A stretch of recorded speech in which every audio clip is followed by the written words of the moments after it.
Hey guys, welcome to Yesterday's Coffee, the podcast where we chat about fitness, nutrition, and business all over coffee that may or may not have been brewed yesterday. Today we are discussing how to increase your 1 rep max.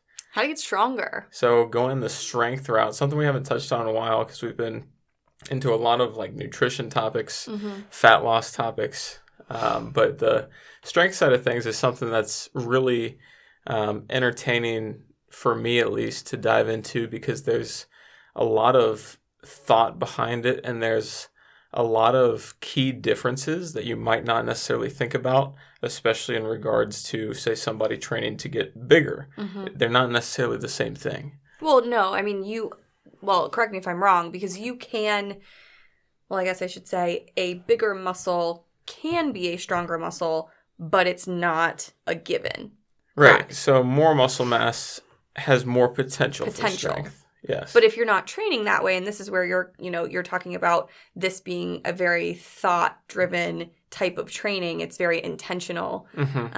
This involves training very efficiently and training smart. Exactly. Because you're training for a very specific goal that, like Kyle said, doesn't necessarily involve the muscles getting bigger. Right. And so the easiest thing to think about is a professional bodybuilder versus a professional powerlifter. And if you look at the two, the guy with all the muscles, the bodybuilder, is obviously incredibly muscular, and while probably insanely strong, you take a guy that's the same weight that's a professional powerlifter who doesn't look nearly as lean, has a lot more body fat on him, but can lift way more weight per pound of body weight. Yes. And there's a reason for that, and it's their training, it's how they go about focusing on their movements and what they're actually trying to get from going to the gym. So whereas most people tend to think about, and as a beginner, even as an intermediate, if your goal is to go to the gym to get bigger and stronger, that's perfectly fine. The two go really well together, and you can combine them really well in a lot of different training styles. But if we're talking about somebody that just wants to purely get stronger and they don't have any care in the world about the amount of muscle mass that they have, then there's going to be significant differences in how you go about your training. Exactly. Because you're training, when you're training for strength, you're training to focus on those foundational movements, essentially, that we talked about in a podcast a while back. But it's all about the movement itself versus isolating a muscle to make that specific muscle look a certain way. Exactly. Because we're not really concerned with how the muscle looks. We want it to perform for strength. Right. Specifically. Right. So in increasing your 1 rep max, and so we'll just call this powerlifting, you are training movements. You're not training muscles. Yeah. And now that's not completely true because any good powerlifting program is going to have some element of hypertrophy work because, like we said, bigger muscle has greater potential for size. Well, you're only as strong as your weakest link. Yeah. Otherwise, you get injured or you have a plateau that you can't get past. Right. So that's what we'll dive into a little bit more too. Yeah. So for all intents and purposes, to get stronger, you're training the movement. To get bigger, you're training the muscle. And so just to touch on that a little bit right there is if you think of bodybuilding training, and one of the main ideas behind bodybuilding training is time under tension. And so the amount of time that you're subjecting the muscle that you're trying to grow to a specific amount of tension. So you can play with that by doing more reps. You can change the tempo of the exercise, taking slow negatives, even slow positive parts of the movement, just to keep that muscle under load for a longer amount of time, which elicits muscle growth. Whereas with powerlifting and trying to lift more weight, we want as short of time under tension as possible. We want the quickest movement we can get. We want it to be as efficient as possible. Yeah, exactly. Because if you ever think about slowing down any sort of movement, as soon as you slow things down, it gets significantly harder. So much harder. Yeah. Slow-mo reps are incredibly more, if you've never tried them, throw some tension work into your workouts or into your programming. It will open your eyes a little bit. Yeah, and that's also not to say that there's no tempo work in powerlifting training. Sure, yeah, absolutely. Because there's plenty of things that you can dive into in the nuances of pause work and isometrics even. But the main idea behind getting stronger is moving the weight from point A to point B, and we're trying to train every group of muscles together synergistically to make that happen. We don't care what muscle is necessarily doing it, as long as together as a unit, the weight is moving. Yes. And so that brings us to the next part of the difference between strength training and hypertrophy training, which is frequency and volume. So tell us, if I'm trying to build muscle, how important is volume to that, and kind of what are we trying to do with volume? Again, it's going back to stress on the muscle, right? Standpoint. So it's overall stress or intensity that the body's subjected to. Right. So in order for us to get those micro tears that we're going to repair and make bigger and make stronger, we're doing a little bit more volume than we would be if we're training just the specific movement with the intention of only building strength. Mm-hmm. So, your hypertrophy ranges are going to be a little bit higher volume, and, there are arguments saying that you can have hypertrophy happen and muscle growth happen in any rep range, which I do think is true to an extent. Yeah, it's all a spectrum. Yeah, it's absolutely a spectrum. And the same goes for strength. You can build strength in a lot of your different rep ranges, but when we're focusing solely on building this compound movement and, making these muscles work together well and efficiently, we're talking about very low reps. Yeah. So we're talking about training within like a 1 to 6 rep range. Absolutely. Yeah. So whenever you look into like a powerlifting style program, a lot of times you won't even see above 5 reps on main movements. And so part of that is because with eliciting pure strength and trying to showcase that, what we're training is not only muscle groups, but also the nervous system. And so the nervous system is really, really, really big when it comes to this, especially on the recovery side that we'll talk about too. Yeah. So with strength training, you're training your nervous system, because what you're trying to do is get the largest charge of electricity to run into the muscle groups that you're trying to use to lift the weight. Mm-hmm. And so the bigger the charge there, the more potential for strength. And so you can kind of think as muscle as like this conductor. So if you've got larger amounts of muscle, you've got greater potential for that electricity to come through. But it's not the end all be all, because if you've got very efficient neural networks, you can move a ton of weight. And so when it comes to training, we're going to be talking about low rep ranges. So like Alexa said, the 1 to 6 rep range. And as far as differences in like frequency and volume goes, you're actually going to be scaling way back on a frequency and a volume standpoint. So whereas if you're trying to build muscle, and this is oversimplifying things, but you can go to, when you know what you're doing, you can go to the gym without much of a plan from a hypertrophy standpoint. And I'm way oversimplifying here, but you can take any muscle group to its limits and expose it to a stimulus for muscle growth. Yeah, because again, it's all about the level of stress on that muscle. Right. So it's the volume overall. So it kind of, in a way, takes less thought to fully exhaust a muscle. Whereas if you're trying to train for strength, we don't want to take the muscle to failure. We don't want to take it anywhere near that. Because what we're trying to do is we're trying to manage our fatigue that accumulates over the time that we're training, and we're trying to leave room to improve week over week. And so this is one of the reasons why you will never get stronger week after week if all you do is max out, or if you're just the type of person that just goes and tries to lift as heavy as they possibly can every single week. And we see that all the time. Well, I mean, I think everybody, like any person who wants to get stronger in a certain area, makes the mistake of every single workout they do, in regard to whatever area they're trying to improve strength, they try to get an increased weight every single week. They never give themselves a break. They never take a deload. They don't give their nervous system time to recover fully.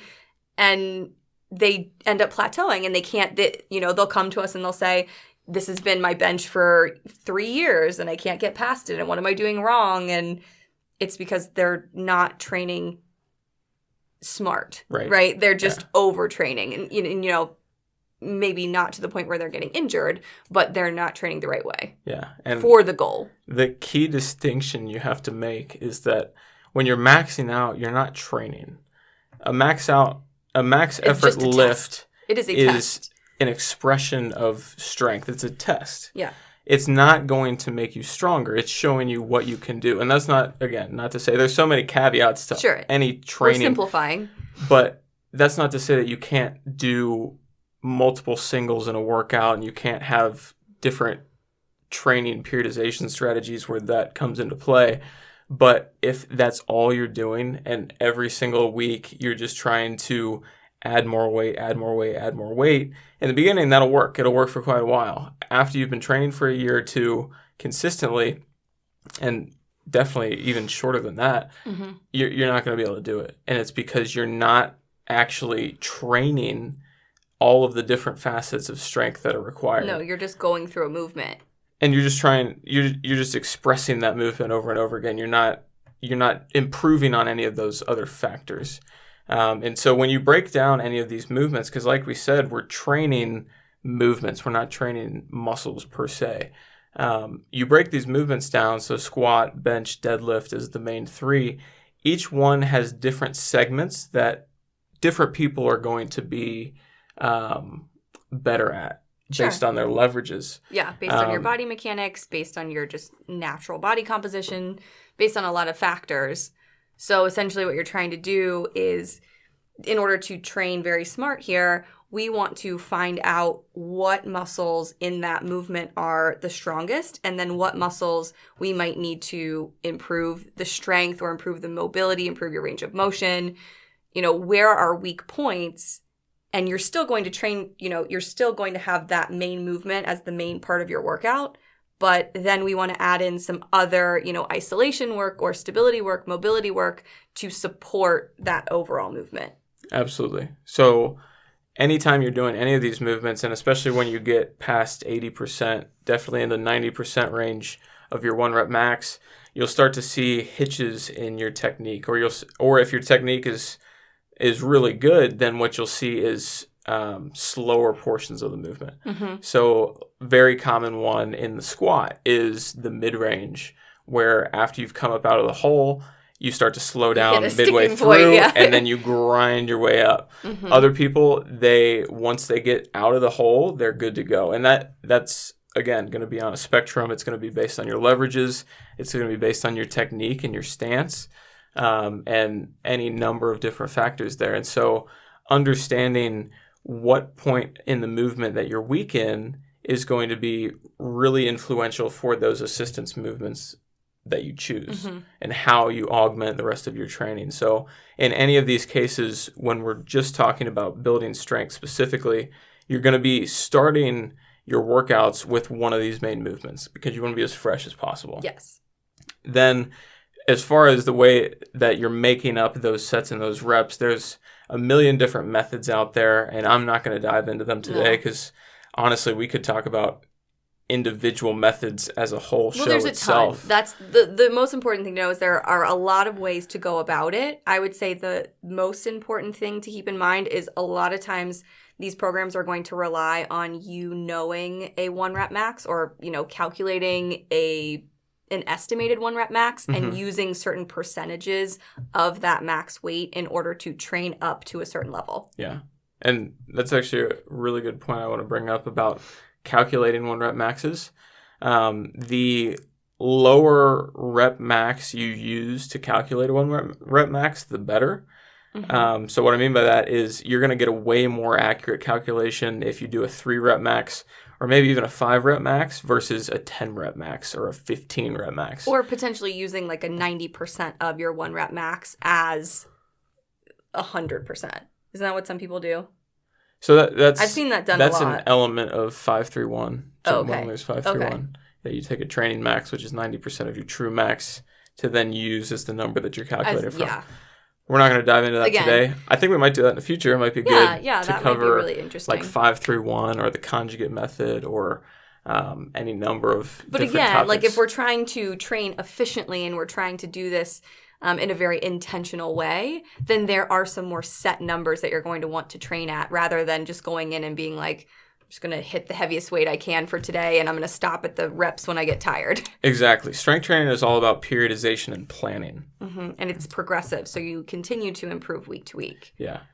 So you want a steadily planned progression, and there's any one of these different methods like 5-3-1 or conjugate or anything else is going to be varying intensities week to week so that you can change the mechanics of how you're training. And so the way that you're going to, and it's not to say that you're trying to lift differently, but you're going to be stressing the muscle differently in a set of 5 versus a set of 3 versus a set of 2 or 1. And different components of those things are going to build up over time. And eventually what you'd want to be seeing is that even your rep work is starting to increase in weight because obviously it's not just your 1 rep max increasing, it's everything else that you're doing. I mean, you're getting stronger overall and not just that one compound movement for sure. Where do we want to go with this? I can't remember what I was going to say. I lost it. Well, let's talk about recovery, I think, because that goes into this whole, progressive or periodized program. There are scheduled breaks essentially in a good program or between cycles or between programs, however you want to do it. But scaling back on weight or scaling back on volume should be built into your program, and we call that a deload. Yeah. So why don't you explain what a deload really is? Yeah. So fundamentally with strength training, we want to be as fresh as possible every single time we train. And so that means that you're not necessarily going to be training 6 days a week. You might be training 3 or 4. Sometimes 5 makes sense. But it really comes down to being able to recover so that you have maximum output every single session. And so when you've been training for weeks and weeks and weeks, and sometimes you'll throw in deloads at shorter points than that, but it makes sense to take a complete, well, not necessarily a complete break, but a break from what you've been doing. So if you've been constantly building, starting from like maybe the 70% range, and now after 2 months of training, you're up in the 80s or 90s percent of your 1 rep max, moving very heavy loads every single week, then you're going to get sore, just muscular-wise. You're going to potentially have issues joint-wise, not always, but it's certainly a potential. But then you'll also be running into a point where your nervous system starts to really slow down. Taxing on the nervous system. Yeah, and so nervous system is most taxed by the intensity of the workout. And by that, I mean the actual weight of what you're lifting. So in powerlifting terms, intensity is weight lifted. So 100% intensity would be your 1 rep max. And so as that starts to increase, you're putting more and more stress on the nervous system because you're trying to send a greater stimulus to those working muscles to move that heavier and heavier load. And so taking a deload is where you'll typically, and you can program it a number of different ways. You can either, the most common thing to do is just lessen your volume and also the intensity.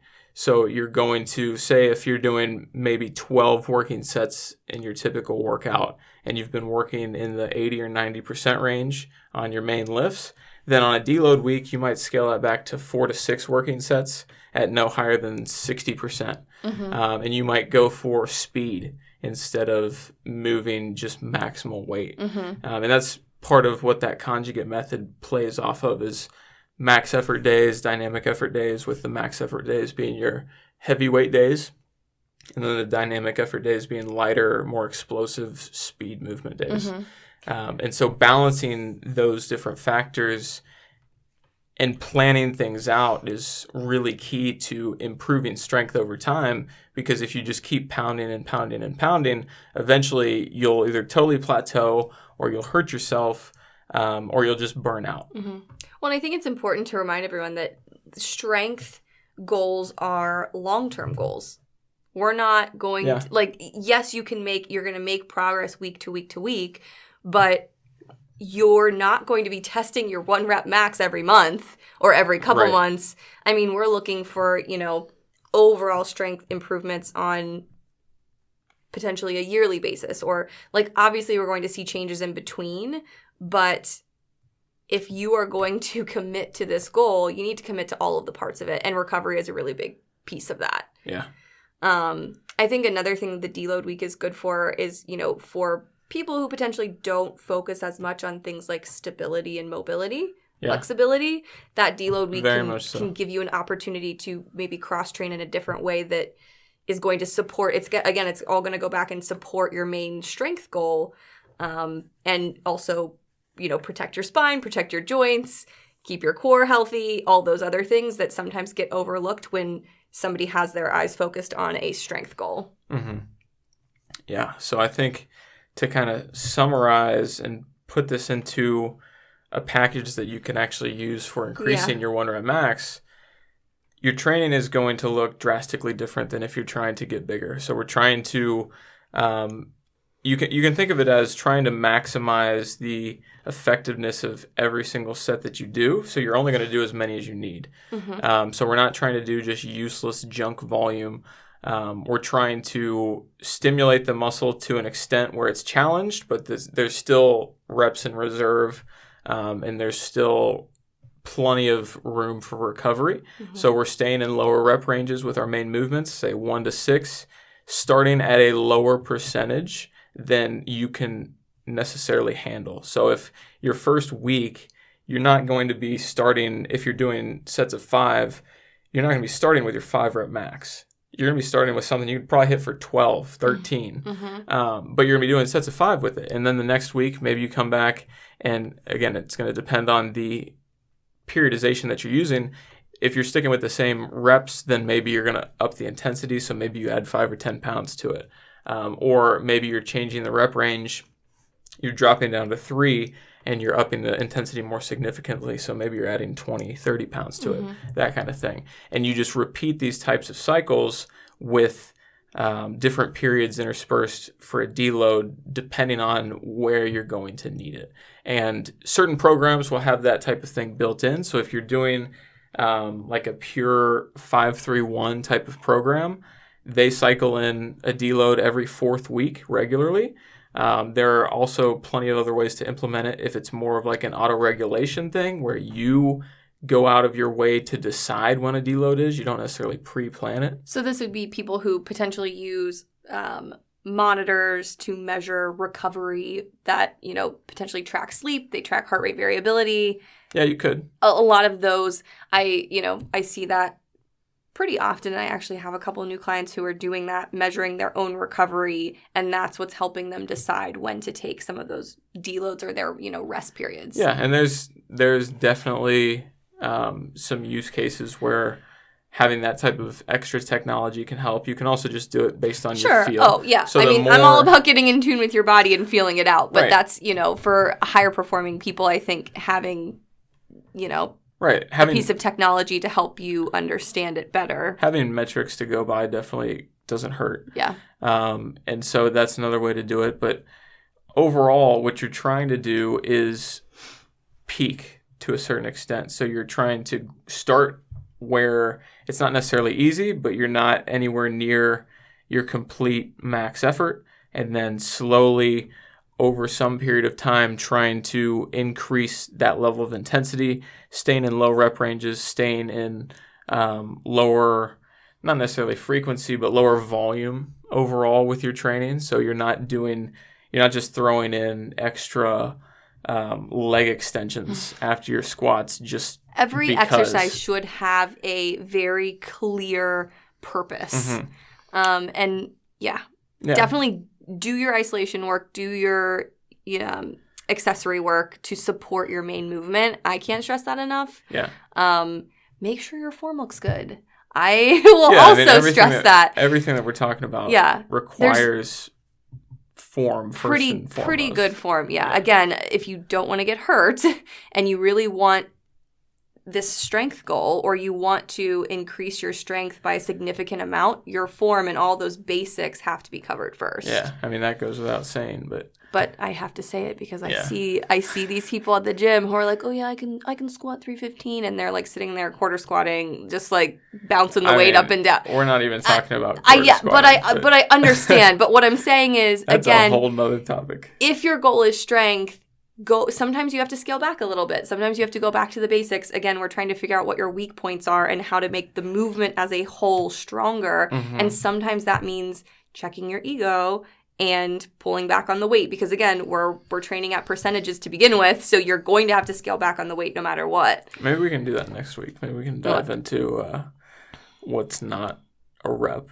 Oh, like what true reps are. Yeah. That would probably be useful. Yeah, that would be useful. I think that'd be a decent follow-up to this one. Yeah, because that gets into more like mechanics too, or leverages and things like that. So you've got your main movement figured out. You've got the rep ranges, the volumes. On the lower side, we're just doing work that you need to do. You're supplementing that with movements that are training your weak points and to some extent your strengths in a movement. So another thing we didn't necessarily touch on is if you are weak in the mid-range of a squat and you are very explosive out of the hole, then training your speed out of the hole can actually improve your squat by helping you blast through that sticking point in the middle. So that's where training your strength can actually be a wise thing to do. And then any other accessory work would be geared towards overall muscle balance between the muscle groups and stability overall. So you're not just throwing in junk volume. You're not just doing extra stuff to burn out the muscle. We're not chasing lactic acid here. We're just trying to, like we said in the beginning, train the movement and improve that movement by means of what's necessary. If that means improving the actual size of a muscle group, then you're going to train it in that specific way, then but you're gonna do only hypertrophy. Right, but only to elicit a gain strength-wise. Yes. And I think that's important, that translates over to the nutrition side of things as well, where, yes, you can build strength in a calorie deficit, but if strength is your one true goal, you need to be eating food, and you should be eating at least maintenance calories in order to fuel that work. Yeah, I mean, from a pure weight moving perspective, the more mass you have behind you to move an object, the easier it is to move. Exactly. So that, if you're trying to literally just gain strength and you don't care anything about body composition or anything else, then obviously the more weight you put on, the better. Well, I'm not even saying gaining weight. I'm just saying, like, okay, let's say your goal is weight loss, but you also want to get stronger. You kind of have to decide. There's going to come a point at which you have to decide which goal you're going for more, because the lower those calories get, that hampers your recovery time. So if we're going back to just total recovery, that's going to impact your overall strength. Which should be a given, but just to say it. So it'll definitely, a caloric deficit will definitely impact your strength to some degree. The more advanced you are, the more of a beginner you are, you can see strength gains throughout the entirety of a cut. And even in more advanced trainees, it's not to say that you can't get stronger during a cut, because I see it happen all the time. But again, not to the greater degree that you could otherwise if you were maintenance or surplus calories. If you are like stuck at a strength plateau, it's just worth taking a look at, okay, what does your nutrition look like? Is all I'm saying. No, if you've been trying to, I don't know, deadlift 500 pounds or squat 400 or whatever, and you've just been stuck at the same point for a long time and your body weight hasn't changed, throw on 10 pounds. It'll start to move. Or just take a deeper look at your nutrition and see if you really are at a maintenance level, or if you've potentially been under eating for a period of time. So if you're at a plateau, check your nutrition, check your form, check your weak points, and make sure you're training effectively and intelligently. I mean, we could talk about other points on this forever. So I think we'll end it there, and then we'll probably explore some of these other points and options here in the future. So hope you guys enjoyed this week. If you've got any topics you'd like us to cover in the future, feel free to reach out to myself at hypertrofit.com. You can find Alexa at therootedrd.com, and we will see you guys again next week. We'll see you guys next week.